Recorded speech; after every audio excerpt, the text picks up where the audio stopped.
Doctor आशा, मैं अंदर आ सकता हूँ? हाँ आइए ना डॉक्टर प्रशांत। डॉक्टर आशा, ये देखिए आज के अखबार में आपकी बड़ी सी फोटो के साथ छपा है। डॉक्टर आशा की दिन रात की जीत और मेहनत ने बचाई हजारों मरीजों की जान। अब पार्टी तो बनती है, खिलखिलाकर बोले डॉक्टर प्रशांत। इस पर डॉक्टर आशा बोली, हाँ पार्टी ले लीजिएगा, पर मैं अकेली थोड़ी ही थी, मेरे साथ आप व अन्य डॉक्टर भी तो थे, पर निर्देशन में तो हम सब आपके ही थे ना। डॉक्टर प्रशांत बोले, हाँ वो तो है, डॉक्टर आशा ने कहा। अच्छा चलता हूँ, कहकर डॉक्टर प्रशांत चले गए। डॉक्टर आशा, आपसे कोई मिलने आया है। अच्छा तुम जाओ, मैं देखती हूँ। नर्स को जाने का कहकर आशा ने खिड़की का पर्दा हटाकर देखा तो बाहर उसके पापा खड़े दिखे। ये यहाँ क्यों आए हैं? वो धम से सोफे पर गिर गई। अतीत के नन्हे शिशु ने जैसे उसकी उंगली पकड़कर फिर उसी जगह ले जाकर खड़ा कर दिया था। उसने जब से होश संभाला था तब से पापा की अपने प्रति नफरत ही देखी थी। माँ प्यार करती थी पर पापा के आगे बोलने की उनकी हिम्मत ही नहीं होती थी। पापा उसके लिए कभी कुछ नहीं लाते थे। पापा ने कभी भी उसकी तरफ एक नजर देखा भी न था। वो इतनी छोटी दी की वजह उसकी समझ से परे थी। वो तो जिस कमरे में या जहाँ होती वहाँ पापा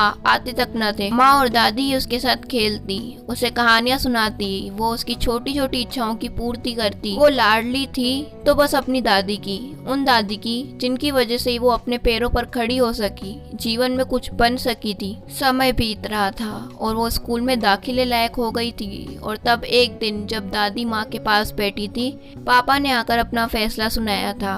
मैं इसके साथ अब एक घर में नहीं रह सकता। इस मनूस ने दोबारा संतानों ने बेटा होने का अवसर ही छीन लिया, वरना एक बेटी व एक बेटा होता और परिवार पूरा हो जाता। वो उसी जगह तो खेल रही थी।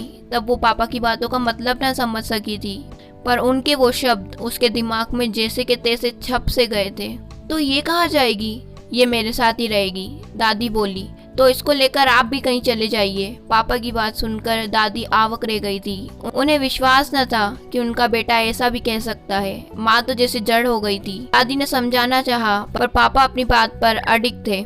माँ बहुत रोई, गिड़गिड़ाई थी, पर पापा पर उनके रोने का कोई प्रभाव न पड़ा था। पापा को इतना जड़ और ऐसा करने वाला न माँ ने न दादी ने कभी देखा था। उनका ये व्यवहार उन दोनों की समझ से परे था। पापा तो खाकर सो गए थे, पर माँ व दादी के मुंह में एक निवाला भी नहीं गया था। रात बहुत हो गई थी, पर दादी की आंखों में नींद का एक कतरा भी न था। सुबह होते ही दादी ने बड़े चाचा शिवकांत साय को फोन कर कहा था कि मैं आशा के साथ तुम्हारे घर रहने आ रही हूँ। दयाकांत साय से अब मेरा कोई वास्ता नहीं है। दादी उसे ले बड़े चाचा के यहाँ पहुँच गई थी। चाचा ने दरवाजा खोला था, पर उनके चेहरे पर कोई खुशी के भाव दादी को नजर नहीं आए थे। अगले दिन दादी ने बड़े चाचा से उसके स्कूल में एडमिशन करवाने की बात की। चाची का मुंह बन गया था और चाचा ने बात टाल दी थी। दादी व उसे आए कई रोज हो गए थे, पर चाचा व चाची ने उसके एडमिशन से संबंधित कोई बात नहीं की थी। एक दिन रात में दादी ने रसोई से पानी ले जाने के लिए जाते वक्त कमरे से आती चाचा व चाची की आवाज सुनी थी। ये अकेले आती तो सही थी,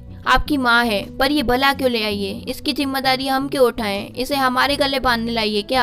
आप सुबह होते ही साफ मना कर दीजिएगा। अकेली रहती है तो रहे, वरना अपना देख ले। सुबह होते ही बड़े चाचा आकर दादी से बोले थे, माँ मुझे आपसे कुछ कहना है। दादी बोली, रहने दे, मुझे पता है, तू बस सदाकांत साय को फोन कर दे, मैं उसके पास चली जाऊंगी। सदाकांत साय सबसे छोटे चाचा थे। वे बहुत सरल व सीधे थे। दादी को विश्वास था कि उनके यहाँ उनकी उसके साथ गुजर हो जाएगी। बड़े चाचा ने फोन कर दिया था। अब उसे इतना तो समझ आ गया था कि कोई उसे व दादी को अपने साथ नहीं रखना चाहता है। कारण उस नन्ही सी उम्र में वो नहीं जानती थी, पर पापा का उसे मनूस कहना जो का त्यों याद था। अगले दिन वह दादी के साथ छोटे चाचा के यहाँ थी। छोटे चाचा की आर्थिक स्थिति बहुत अच्छी न थी। अपना घर चलाने के लिए चाचा के साथ चाची को भी बाहर काम करना पड़ता था। पहले तो जब दोनों बाहर काम पर जाते थे तो उन्हें अपने बेटे शिवाय को पड़ोस में ही छोड़कर जाना पड़ता था, पर दादी व उसके आ जाने के बाद शिवाय को घर ही छोड़ दिया जाता था। उसको तो साथ खेलने को भाई मिल गया था, पर दिक्कत ये थी कि दादी को घर का सारा काम करना पड़ता था।